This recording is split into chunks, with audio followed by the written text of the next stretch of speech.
C'est l'heure de vous informer, mesdames et messieurs, 19h30 heure de Kinshasa. Bienvenue à toutes et à tous. D'abord les grandes lignes.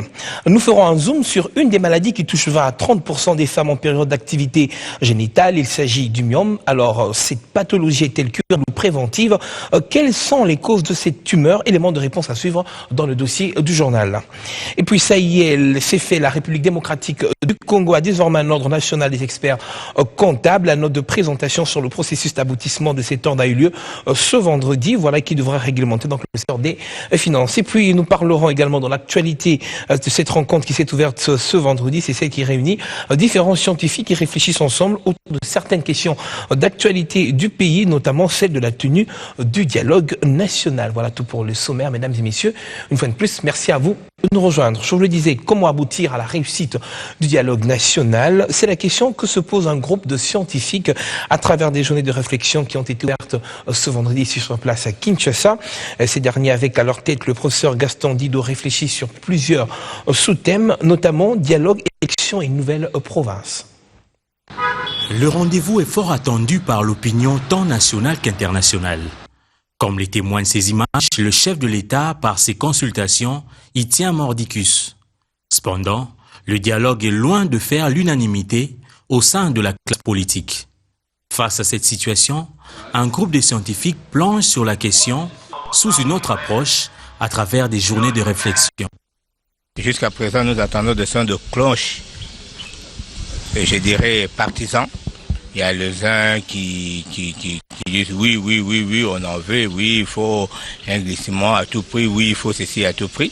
Il y a d'autres qui disent pas de dialogue, pas de glissement, rien du tout. Mais la réalité est là. Est-il que nous avons des problèmes? C'est pas seulement en disant oui ou en disant ok, on veut ça ou pas ça, que on sera à mesure de résoudre le problème. On a besoin d'une réflexion. Une réflexion qui, selon Gaston Dindo, doit dépasser tout clivage politique, ethnique et religieux au profit de l'intérêt général. Le plus important aujourd'hui, ce n'est pas que demain, tel ou tel soit au pouvoir ou vienne au pouvoir. Le plus important, c'est que demain, la nation vive, que la nation se construise et que la nation retrouve en fait non pas seulement sa grandeur, sa dignité, et que surtout les Congolais aient confiance les uns envers les autres et que l'on produise une foi en l'avenir. Ces journées de réflexion vont se poursuivre le samedi avec des thèmes qui touchent à l'organisation technique des élections, à l'arrêt de la Cour constitutionnelle et aux lois de la République et fonctionnement des nouvelles provinces.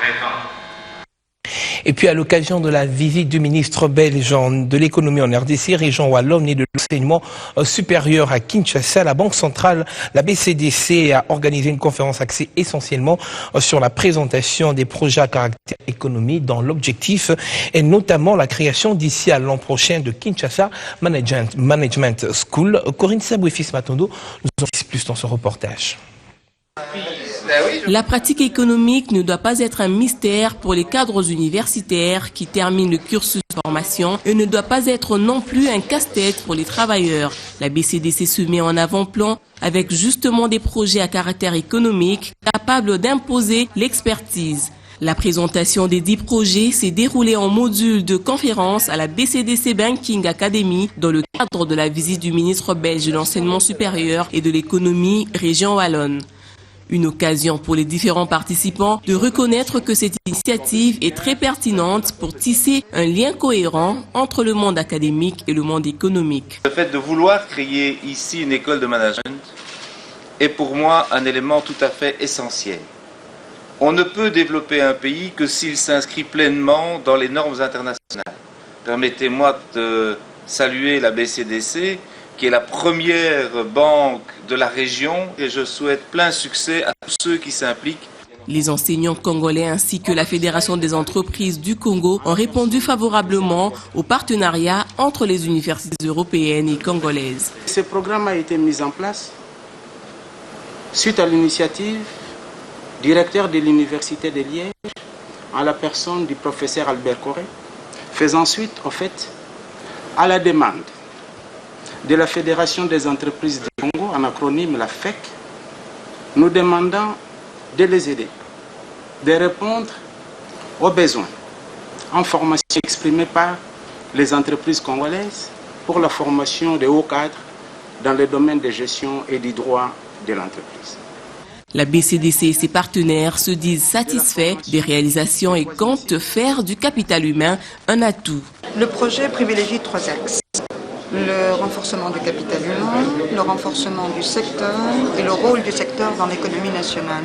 Et je pense qu'en collaboration étroite avec la BCDC, le projet de la BBA Academy nous permet de rejoindre ces objectifs-là. On a fait un condensé très important et un condensé qui nous permet bien entendu de sensibiliser l'ensemble des participants au potentiel que nous avons en matière de formation et en matière de formation de très haut niveau qui permettra à terme de créer la Kinshasa Management School. Tous ces projets ont pour mission la création en 2016 de la Kinshasa Management School, qui est un objectif fondamentalement important pour la ville et pour le pays. Et puis cette journée de communication et d'information à l'intention des secrétaires généraux et directeurs de l'administration publique par le biais du ministre de la fonction publique, l'objectif était de relever les défis pour doter la République démocratique du Congo d'un appareil administratif digne d'un État en pleine émergence. Images et commentaires. Face au tableau sombre que présente l'administration congolaise, les secrétaires généraux, les directeurs et les chefs de service des 6 ministères se sont réunis autour du ministre de la fonction publique. Objectif, réfléchir davantage sur les attributions d'une administration digne d'État en pleine émergence. Tâche ardue, certes, mais dont le ministère de la fonction publique tient à relever les défis pour doter la RDC d'un appareil administratif redynamisé et modernisé, aussi d'un nouveau type d'agent bien formé, efficace et animé d'un esprit de résultats. Que nous sommes appelés à capitaliser pour faire de notre administration un instrument, non seulement pour l'atteinte des objectifs du développement durable, mais aussi et surtout pour l'émergence de la République démocratique du Congo à l'horizon 2030, afin de contribuer à la transformation de notre administration pour qu'elle devienne efficace et un outil de qualité, c'est-à-dire une administration apte à satisfaire au moindre coût et dans les moindres détails les besoins des usagers des services publics. Au cours de ces journées de communication et d'information, plusieurs sujets seront traités pour pallier les maux auxquels est confrontée l'administration publique congolaise. À noter également que 200 000 agents et cadres, à en croire Jean-Claude Kibala, sont éligibles à la retraite, mais seulement voilà, le processus reste bloqué faute de recrutement. Et puis ce communiqué avant de poursuivre ce journal, la Direction générale des impôts porte à la connaissance du public qu'un réseau d'escrocs a ouvert un compte Facebook au nom de son directeur général, M. Dieudonné Lodimonga, en y postant d'ailleurs sa photo. Et à partir de ce compte, ils arnaquent des paisibles citoyens en leur faisant des promesses d'embauche, de motion d'assistance financière contre une remise des sommes d'argent. Aussi, la DGI appelle-t-elle à l'attention particulière du public à ne pas se laisser avoir par ces escrocs et à les dénoncer tout de suite auprès des services spécialisés qui ont déjà été saisis d'une plainte du sous-signé à ce sujet, Kinshasa, Dieudonné Lokadi Moga. Allez, autre chose, propre, beau, sain, fiable, moderne. Vous vous posez certainement la question de quoi il s'agit. Eh bien, il n'est rien d'autre question que du Centre international du diagnostic qui annonce l'ouverture effective de son nouvel établissement dans la capitale congolaise. Il est conçu suivant les normes internationales et se veut d'ailleurs être un cadre par excellence où patients, hôpitaux, médecins pourront désormais bénéficier des services de diagnostic méticuleux mais également très précis. Plus besoin de recourir aux institutions hospitalières étrangères pour bénéficier de soins de santé adéquats. Le Centre international de diagnostic a ouvert officiellement ses portes ce jeudi à Kinshasa. CID, établissement de diagnostic moderne, créé afin de mettre méticuleusement à la disposition des hôpitaux et médecins des services de diagnostic précis et professionnels afin de répondre aux demandes accrues en matière de diagnostic médical avancé en RDC. Donc, l'objectif, c'est d'apporter ce diagnostic sûr, des examens précis avec des résultats fiables à la population de Kinshasa, c'est-à-dire en termes de laboratoire, ou en termes d'imagerie, donc tout ce qui est la radio, les scanners, les IRM, des échographies à 3 dimensions. Surtout, d'évoquer le fait que les prix sont abordables. Nous avons essayé d'aller sur des prix, les mêmes prix qui sont à Mamaemo, les mêmes prix qui sont à la Cité, pour permettre à tout le monde d'accéder à ce genre de tests et à tout instant, au lieu d'aller en Afrique du Sud ou en Inde, il peut le faire sur place. Cette institution sanitaire dispose d'un personnel très qualifié, d'une équipe de techniciens formés à la nouvelle technologie. Elle détient des appareils impeccables de dernière génération susceptibles de dénicher toutes sortes de pathologies. Il dispose d'un département de laboratoire entièrement automatisé, équipé d'automates performants en hématologie, biochimie, immunologie et bactériologie, ainsi que d'un département d'imagerie équipé d'appareils de dernière génération, notamment le scanner, l'IRM, la radiographie digitale, la panoramique et la mammographie digitale. Le choix de s'implanter à Kinshasa, pas du tout fortuit. Kinshasa parce que Kinshasa est devenue pratiquement une mégapole qui a le droit, toujours dans la politique du chef de l'État, d'obtenir les tests même les plus spécifiques qui doivent nécessairement être obtenus en Europe ou en Afrique du Sud ou en Inde. Kinshasa a le droit, parce que sa population a le droit d'accéder à ce type d'examen. Donc c'est pour ça que Kinshasa a été choisi comme premier site africain. On va s'étendre dans environ une vingtaine de pays africains pour justement permettre d'accéder à ces tests spécifiques. Situé au 32 avenue Baron Jacques, dans la commune de la Gombe, référence non loin de l'hôtel de ville de Kinshasa. Et pour offrir les meilleures prestations à l'ensemble de ses patients, CID a conclu plusieurs partenariats, notamment avec les laboratoires Cerba en France. Je vous le disais à l'ouverture de ce journal, la République démocratique du Congo est désormais dotée d'un ordre national des experts comptables. La note de présentation sur le processus d'aboutissement de cet ordre a eu lieu ce vendredi en présence de plusieurs partenaires et c'est le ministre des Finances qui a procédé à la cérémonie. Après son adhésion effective à l'OHADA le 12 juillet 2012, la RDC, conformément à l'acte uniforme relatif aux droits des sociétés commerciales et du groupement d'intérêt économique et à l'acte uniforme portant au droit commercial général, devrait se doter d'un ordre de professionnels de la comptabilité regroupant en son sein les experts comptables et les commissaires aux comptes. Aujourd'hui, c'est donc chose faite. L'avènement de l'ordre national des experts comptables ouvre une ère nouvelle dans l'exercice de la profession du chiffre en République démocratique du Congo. En effet, le dynamisme et la croissance d'une économie est tributaire de la confiance que les investisseurs, tant nationaux qu'étrangers, portent sur la qualité de l'information financière que produisent les agents économiques à travers notamment leurs états financiers. Il a fallu attendre plusieurs années pour assister ces jours à la création de cet organe national de comptabilité. Organe qui permettra de réglementer le secteur. C'est depuis l'époque coloniale qu'on a senti la nécessité de mettre sur pied l'ordre des experts comptables, mais cela n'est jamais arrivé. Plus ou moins 40 ans plus tard, c'est pour la première fois aujourd'hui que le train a démarré. La mission, comme j'étais en train de le dire tout à l'heure, c'est une mission d'agréer les experts comptables. Le gouvernement de la République, à travers le ministère des Finances, demande au bureau de l'ONEC de relever le défi des experts comptables durant leur premier mandat. La mission que vous allez accomplir est d'intérêt public. Et à ce titre, vous devez mériter la confiance que le gouvernement et la nation tout entière viennent de placer en vous. En l'espace d'une année, vous devez relever le défi d'agréer des experts comptables qui pourront, dès la clôture des comptes de l'exercice comptable 2015, être à la disposition des sociétés installées en République démocratique du Congo, soumises aux droits des sociétés commerciales et du groupement d'intérêt économique de l'OHADA. L'avènement de l'ordre des experts comptables vient mettre fin à la coexistence de plusieurs associations privées et professionnelles de la comptabilité à travers la République démocratique du Congo. Et puis voirie urbaine dans la ville de Butembo, les travaux sur les rues Kinshasa Ambiance, mais également sur le boulevard Denis Paluku avancent à grands pas, il faudrait le dire. Sur la rue Kinshasa, les ouvriers s'attellent aux travaux de drainage des eaux, tandis que sur le boulevard Denis Paluku, l'heure est à la tâche. Patrick Sialoua, notre permanent dans la région, nous en dit plus.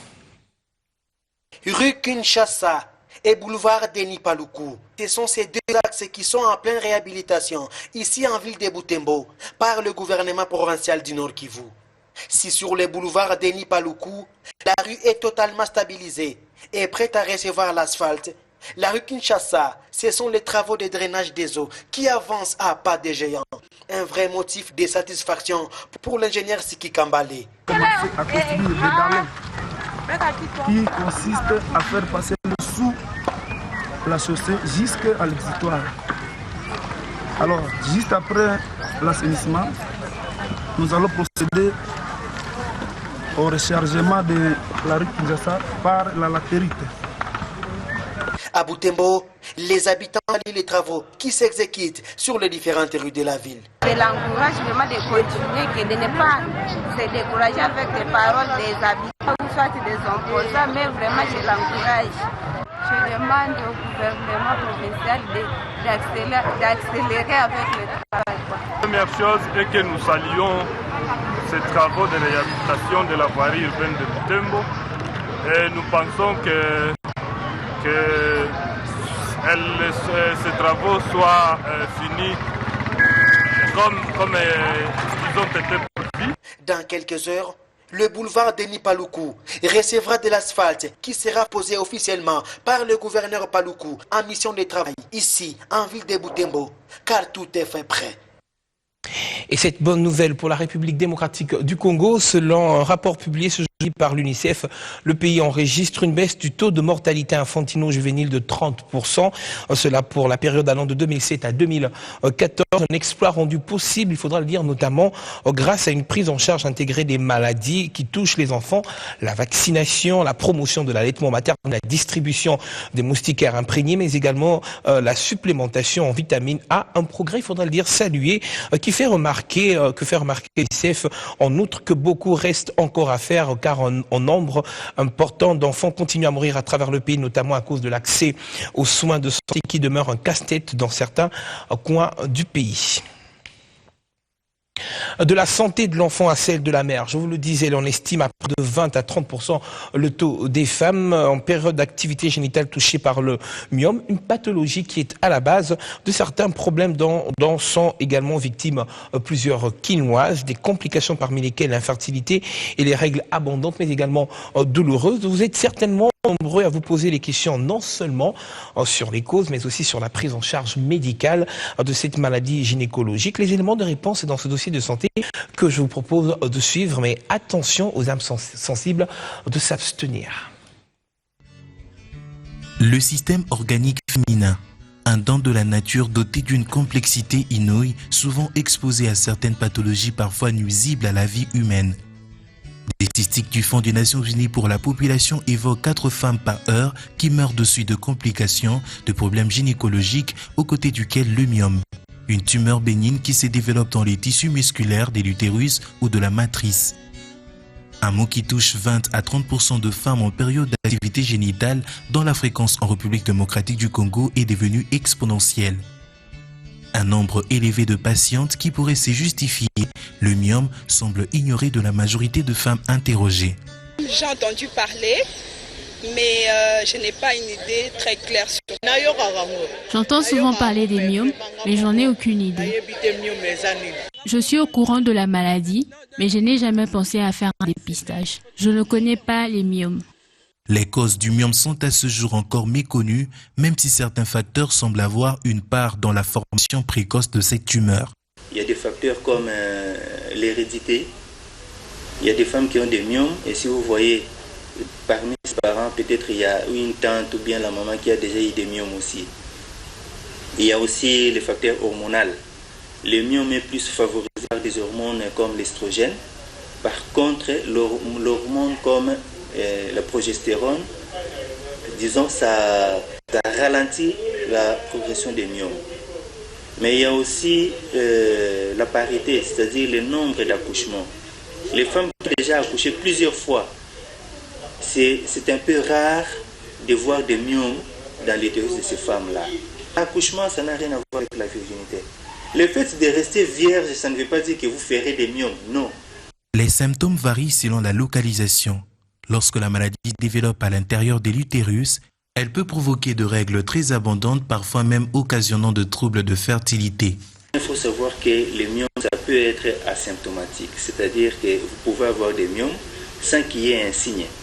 Quand ça se manifeste, c'est-à-dire quand il y a des symptômes, on peut avoir des règles abondantes, on peut avoir des douleurs au bas-ventre et on peut avoir même une sensation de pesanteur. Donc la femme va sentir comme s'il y a une masse dans son bas-ventre. Tout comme ça peut se manifester par des douleurs abdominales. Mais seulement il faut savoir aussi que quand on a des myomes très volumineux, ça peut comprimer les organes voisins et donner d'autres complications et donner aussi d'autres signes. Comme par exemple quand les gros myomes compriment la vessie, ça peut donner une pollakiurie. Pollakiurie, ça veut dire que vous urinez plusieurs fois. Une anomalie qui constitue un vrai calvaire pour les victimes, à l'instar de Lydie, qui a souffert de cette pathologie pendant près de 2 ans.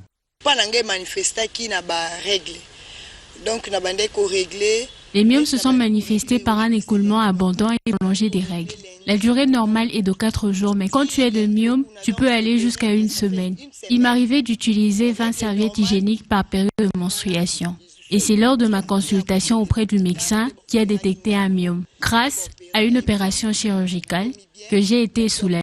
Et mon médecin m'a demandé de concevoir afin d'avoir un bébé. Faire un effort de commettre au monde. Il est donc conseillé aux femmes de se faire consulter 1 fois par an et de passer un test échographique pour se faire dépister d'une éventuelle ou non atteinte de myome utérin. Et c'est par ici que nous mettons un terme à cette édition d'actualité, mesdames et messieurs. Merci à vous de l'avoir suivi.